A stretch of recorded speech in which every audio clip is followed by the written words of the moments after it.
It's time for Growing Hope, the show determined to grow up hearts open to pursue the extraordinary. Because you are extraordinary!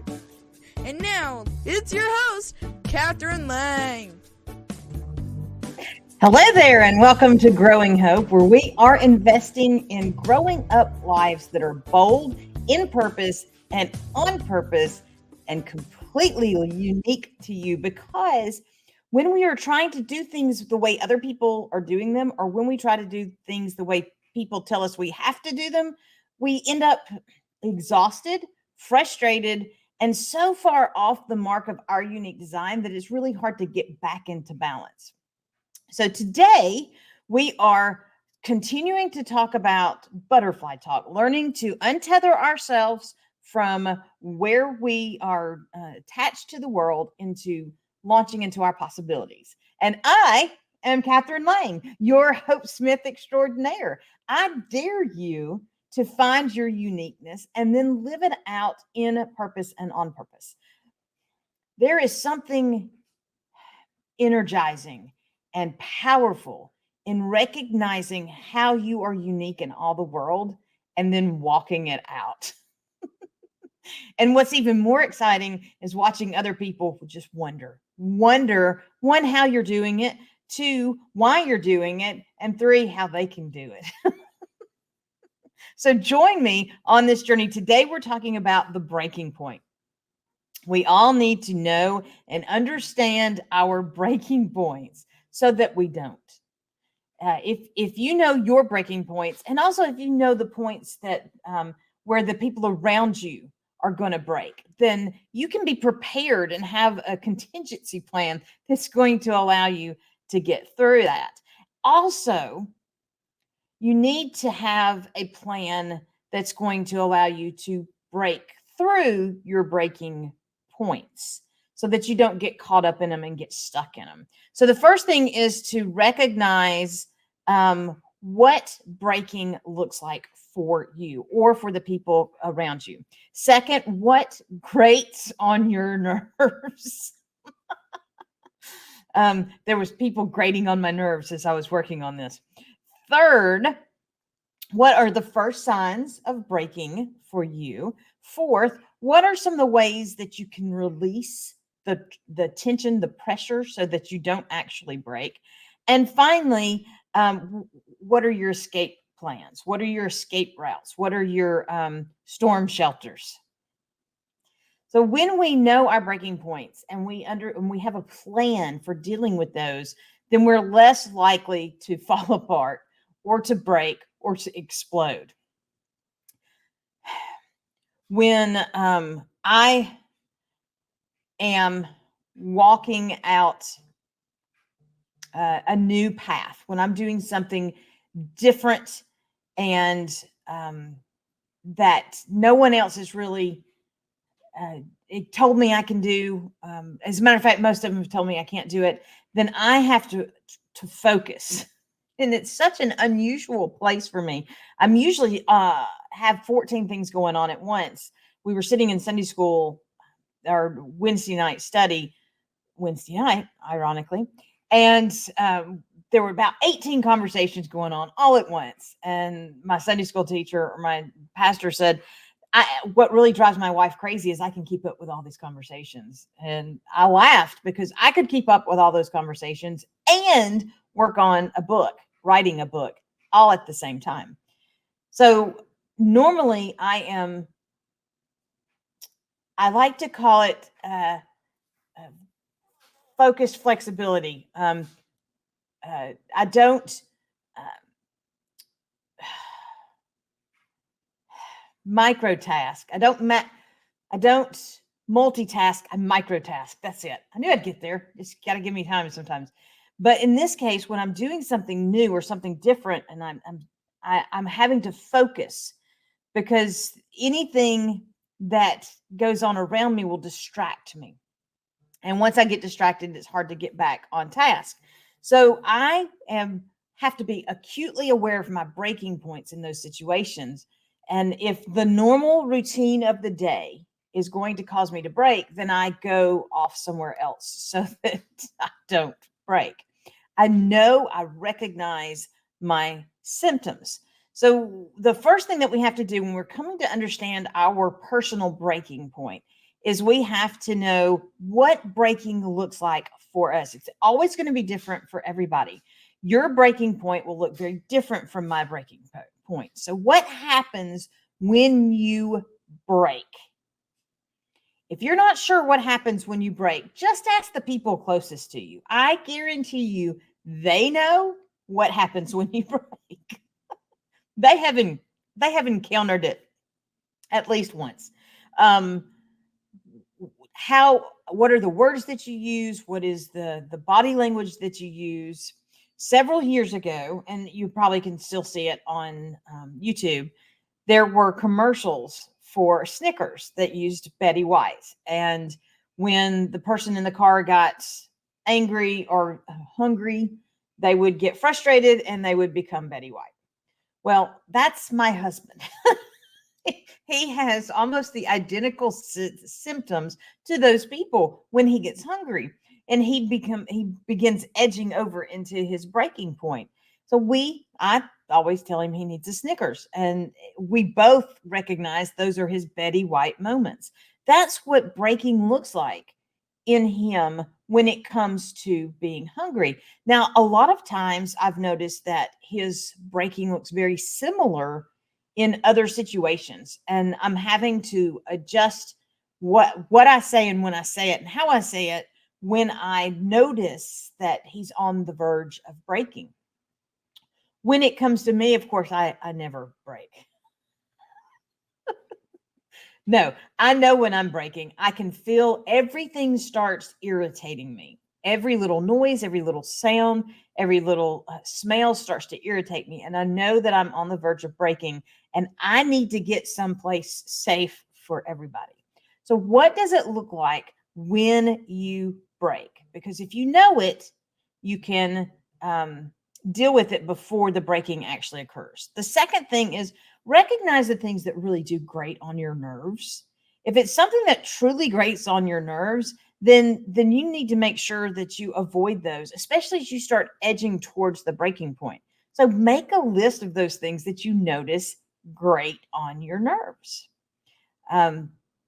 There are a number of things on my list that grate on my nerves, and I don't say them out loud because once my family figures out that they grate on my nerves, they like to use those against me. Maybe they're not really doing it on purpose, but it sure does feel that way. I do have a friend, Steve, and some days he's not my friend, but he knows that the alligators grate on my nerves. I don't like alligators. I am not their friend. We do not have coffee together. And so Steve regularly posts alligator images and stories on my social media feeds.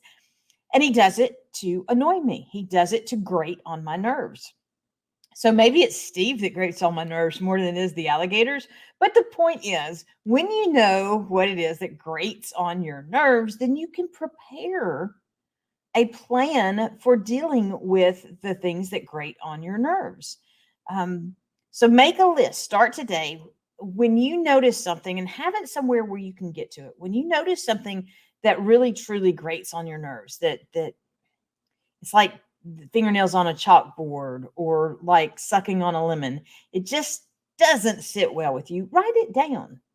And then when you feel things, tensions getting high, you can have a menu item checklist of what to avoid so that you don't end up breaking.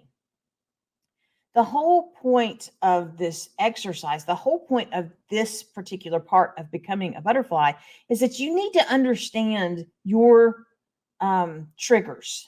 What is it that hinders you? What is it that hurts you? What is it that distracts you? Because the more you recognize that, the more you can avoid those or have a plan to get past those when you do encounter them. The third thing that we want to think about when it comes to understanding and knowing our breaking point is to recognize those first signs. So, like with my husband, his whole body language changes when he is getting close to his breaking point. His attitude, his demeanor, even the facial expressions, they all change. And he doesn't laugh at my jokes. Now, I can't use that one with my son because he rarely laughs at my jokes. He just walks away and closes the door. But I know that when all of these things start lining up, that my husband's near his breaking point. For me personally, I feel I have a hot flash, for a lack of a better way of putting it. I get warm, and the temperature rises physically. The temperature rises in me. I can sometimes feel pains in the back of my neck. And like I said, everything becomes an issue for me. The sound of the washing machine, the volume that my husband has the TV on, the fact that my son is in his room with his door closed, it all starts to bother me. So when I know when things start bothering me, because I'm normally focused on hope and positivity, if things start bothering me, then I know I'm in a bad place. And I know when I'm in that bad place that it's not going to be pretty if I don't do something to lighten the load. Because we need to lighten the load. That's why it's important to recognize the first signs. That means you need to start lightening, making the load lighter so that you don't break. If you keep piling stuff on, once you start recognizing these first signs, then things are gonna break. There's just no way around it. You cannot keep piling on when you've noticed there's stress in the chair and not expect the chair to break on you. And you can't get upset with the chair for breaking. When you saw all the signs and you chose to ignore the signs and just kept piling stuff on. So recognize your signs. What are the things that tell you your breaking point is approaching, or you are on the verge of becoming Betty White? All right. So the fourth thing is, what can you do to release the pressure? Where are your pressure valves? What can you do that is going to allow you to take some of the weight off, some of the burden off, to avoid the breaking point? For me, walking outside and just getting away into nature, hearing the sounds of nature are a very soothing way for me to avoid the breaking point. Unfortunately, where I am currently, I often encounter more people because we're smack in the middle of town and we're right next to one of the most popular restaurants in town. And so I often, when I go to my happy place of outside, am just bombarded with people. And that does not help my happy place. And that does not help me relieve the pressure. So I am learning to find other ways to release the pressure so that I don't break. Some of that includes having certain songs on my streaming services. I have songs queued up so I can go in and just be bombarded with the piece that speaks to my heart. With my husband, literally giving him a Snickers bar would help. Because sometimes his breaking point is affected by his blood sugar level. Sometimes I need to go take a hot bath and go to bed early. I try to listen to my body when it's telling me it's time to go to sleep, and not the clock when it's telling me it's time to go to sleep. So I'll take a hot bath and I'll go on to bed, and I'll wake up refreshed and ready to go again. When you know where your release valves are located, you can go start pulling those release valves until you feel the pressure go away. The pressure may not be completely gone because you're going through a season, or you're going through a storm, or you're going through a circumstance that you can't get rid of, but the pressure is lighter. And all we need to do in order to keep from hitting that breaking point is to release some of the pressure so that things are a little lighter. And finally, have an escape plan. When things get beyond the release valve, when you know it's just the explosion is coming, then you need to have a plan, an escape plan that's going to let you slide away from the situation, slide away from the moment, and have your breakdown so that it doesn't affect everyone around you. Again, hot bath for me because I can be in there away from everybody else. And while the water's running, nobody can hear what I'm saying anyway. If that doesn't work, go for a drive. That used to be my favorite escape plan, my escape situation, because I could be in the car, I could be talking to myself, and nobody could find me. You can't do that as much now because you got your phone with you everywhere you go, so people can always find you. But maybe you accidentally leave your phone at home. And then you have your drive, you have your explosion, put things back together and come back. Or if that doesn't work, reach out to somebody that you can trust with your breaking point. Talk through the break so that you can heal the break. We are designed to work together. We're not designed to do this on our own. So don't try to. If you are hitting your breaking point, if the break happens, then find somebody that can help you heal that break. That's what we're here for, is to help each other heal. But whenever possible, try to have an escape slide. Like the planes, and the plane comes in for, it had issues and it comes in for the landing, and they push a little button and this giant, massive slide appears and everybody gets to slide out of the plane. That's what you need for your life. You need to develop an escape slide that's going to allow you to get away from the emergency situation and find your healing. We are all walking through this journey with things piling up on top of us. And there comes a point when you just can't take anymore. You are not alone. You are not the only person that just can't take anymore. We all encounter the things that keep us from being able to take the next step. That's our breaking point. But your breaking point and my breaking point are different. It is important that we understand our personal breaking points, but also the breaking points of the people around us. This allows us to create a cohesive environment, a calm environment, a peaceful environment, because we see, hey, the pressure's building up here, we need to release it. Or, hey, the pressure's building up on me. Somebody needs to take some of this because I'm fixing to snap. Having 3 boys, I often said, look, this is the line. Y'all crossed it 5 minutes ago. Let's regroup before somebody gets hurt. That's what we need to do with understanding and knowing our breaking point. Knowing your breaking point gives you the ability to get out of the cocoon. So when we were talking about the butterfly talk and going from being a caterpillar to being a butterfly, we were talking about feeding the caterpillar, building the cocoon, and now we're talking about breaking out into our uniquenesses and understanding our breaking points, understanding the things that hinder us, hurt us, or distract us will allow us to become more uniquely us and lean into that unique design. So take time to know your breaking point. Recognize what breaking look like, know what grates on your nerve, understand the first signs, understand how to release the pressure, and have an escape slide.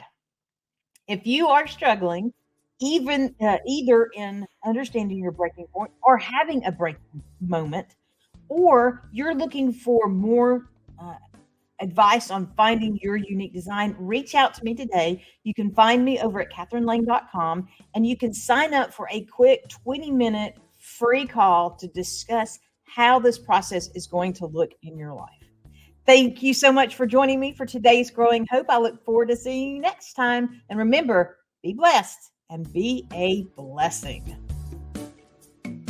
Thank you for joining us for Growing Hope with Catherine Lang, where we are sharing hope, encouragement, and inspiration to do more. Visit www.catherinelang.com to invite Catherine to be part of your event or to share your own stories of possibility living. Until next time, remember that a seed of hope planted and nurtured will grow up into a world of possibilities.